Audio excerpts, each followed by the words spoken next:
இன்றைய நாள் சந்திர தரிசனம். இப்பொழுது பதிவில் பார்க்க போகின்ற தட்சிணாமூர்த்தியின் இந்த ஒரு மந்திரத்தை சொன்னாலோ கேட்டாலோ அந்த சந்திரனையே தனது தலையில் ஆபரணமாக கொண்டுள்ள சிவபெருமானின் சாக்ஷாத் அம்சமான தட்சிணாமூர்த்தியின் அருளால் அடுத்த 24 மணி நேரத்தில் நினைத்த விஷயம் கட்டாயம் நடக்கும். பதிவுக்குள்ள போறதுக்கு முன்னாடி இதுதான் முதல் முறையா நம்ம சேனலுக்கு வந்திருந்தா சப்ஸ்கிரைப் பட்டனை கிளிக் பண்ணுங்க. தினந்தோறும் உபயோகமான ஆன்மீக பதிவுகளை பெற நோட்டிபிகேஷன்ல இருக்கிற பெல் ஐக்கானை கிளிக் பண்ணுங்க. இந்த வீடியோவை லைக் பண்ணுங்க. ஓம் ஓமித்யேகாக்ஷரம் பிரம்ம வியாஹரந்தி த்ரயஷிகா தஸ்மை தாராத்மனே மேதா தட்சிணாமூர்த்தயே நமः. நத்வாயம் முனயः சர்வே பரம் யாந்தி துராசதம்.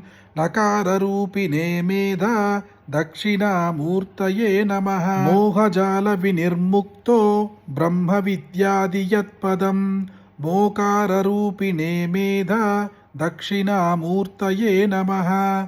பவமாஸ்ரித்ய யம் வித்வான் நபஹோக்ய பவத்பரः.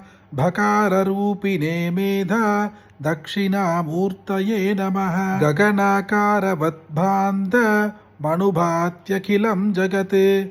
ககாரரூபிணே மேதா தட்சிணாமூர்த்தயே நமः. வடமூலநிவாசோ யோ லோகானாம் பிரபுரவ்யயः.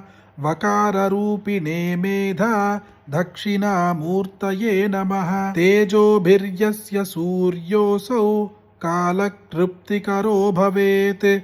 देकाररूपिणे मेधा दक्षिणामूर्तये नमः.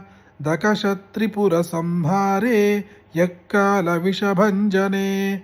दकाररूपिणे मेधा दक्षिणामूर्तये नमः. क्षिप्रं भवति वाक्सिद्धिर्यन्नामस्मरणान्नृणाम्. क्षिकाररूपिणे मेधा दक्षिणामूर्तये नमः. नाकारवाच्यो यः सूक्तं सन्दीभयति मे मनः. नाकाररूपिणे मेधा दक्षिणामूर्तये नमः. मूर्तयो ह्यष्टधा यस्य जगज्जन्माधिकारणं. मूकाररूपिणे मेधा दक्षिणामूर्तये नमः. तत्त्वं ब्रह्मासि परम मिति यत्कुरु बोधितः. सरेबतात्मने मेधा दक्षिणामूर्तये नमः. येयं विदित्वा ब्रह्माद्या ऋषयो यान्ति निर्वृतिम्. येकाररूपिणे मेधा दक्षिणामूर्तये नमः. महतां देवमित्याहुर्निगमागमयो शिवः. मकाररूपिणे मेधा दक्षिणामूर्तये नमः. सर्वस्य जगतो ह्यन्तर्बहिर्यो व्याप्य संस्थितः. ह्यकाररूपिणे मेधा दक्षिणामूर्तये नमः. त्वमेव जगतः साक्षी सृष्टिस्थित्यन्तकारणम्. मेकाररूपिणे मेधा दक्षिणामूर्तये नमः. धामेति धातृसृष्टेर्यत् कारणं कार्यमुच्यते. धाङ्काररूपिणे मेधा दक्षिणामूर्तये नमः. प्रकृतेर्यत्परं ध्यात्वा दातात्म्यं याति वै मुनिः. प्रकाररूपिणे मेधा दक्षिणामूर्तये नमः. ज्ञानिनो यमुपास्यन्ति तत्त्वाधीतं चितात्मकं. ज्ञाकाररूपिणे मेधा दक्षिणामूर्तये नमः. प्रज्ञासज्ञायते यस्य ध्याननामार्चनादिभिः. प्रकाररूपिणे मेधा दक्षिणामूर्तये नमः. यस्य स्मरणमात्रेण सरो मुक्तः सबन्धनात्.